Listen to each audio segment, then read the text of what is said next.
বাংলাদেশের স্বাধীনতার আগে ও পরে গণ আন্দোলনে শিক্ষার্থী তরুণেরাই বেশি অংশ নিয়েছেন এবং এবারও সেটাই হয়েছে।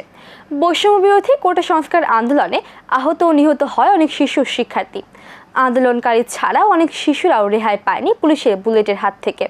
বিস্তারিত নওশিন জাহান তাসমিমের রিপোর্টে।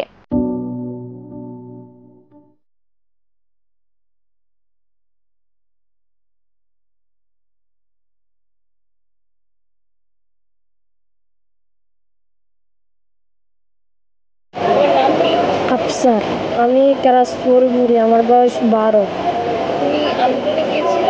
হ্যাঁ, আমি আন্দোলনে গেলাম নোয়াখালী থেকে ছাত্রদের লাগে যাই। আমি বিজয় মিছিলের সময় যাই সবার সামনে।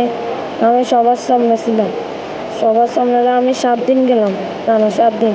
আমি কঙ্গো মারলাম, দিয়ে আগাইলো পুলিশ আমাকে ফায়ার করে দিল। আমাদের ভাইদেরকে আর 3 জন মরল, আমার বড় ভাই 3 জন মরল আমার সামনে।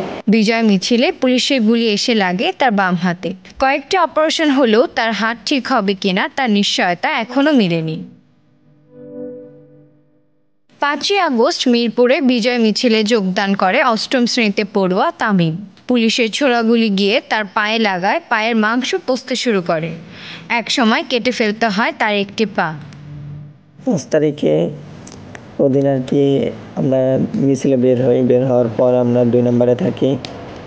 তো 2 নম্বরে হঠাৎ করে 10-15 মিনিট পরই ফায়ারিং শুরু হয়। তখন আর কি আমরা দৌড় দিই, তবু আমার পায়ে এসে গুলিটা লাগে। আমার পায়ে কেটে ফেলা হয়, আমার মা সবাই কান্না করতেছিল অনেক।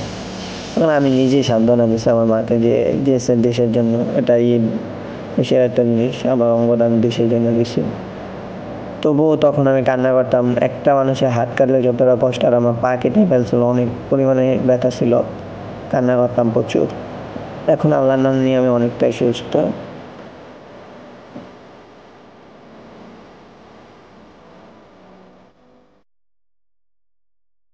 গুলিবিদ্ধ হয়ে জাতীয় অর্থোপেডিক হাসপাতালে এখনও চিকিৎসাধীন অবস্থায় আবু সুফিয়ান।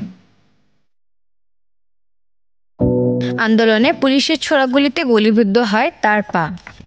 আর কোনোদিন তারা সুস্থভাবে হাঁটাচলা করতে পারবে কিনা তার নিশ্চয়তা না থাকলেও এ দেশকে স্বাধীন করতে পেরে তারা আনন্দিত। আন্দোলনে গেছি, তারপরে এই জায়গায় গুলি লাগছে, পায়ের তলায় এই জায়গায় গুলি লাগছে।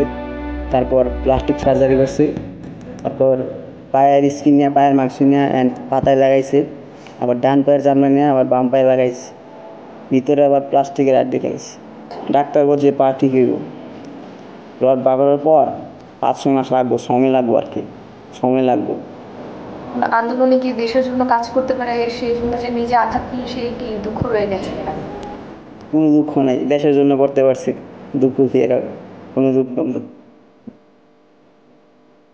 তাদের মতো হাজারো আন্দোলনকারীদের আহত হয়ে এখনও চিকিৎসা নিচ্ছে।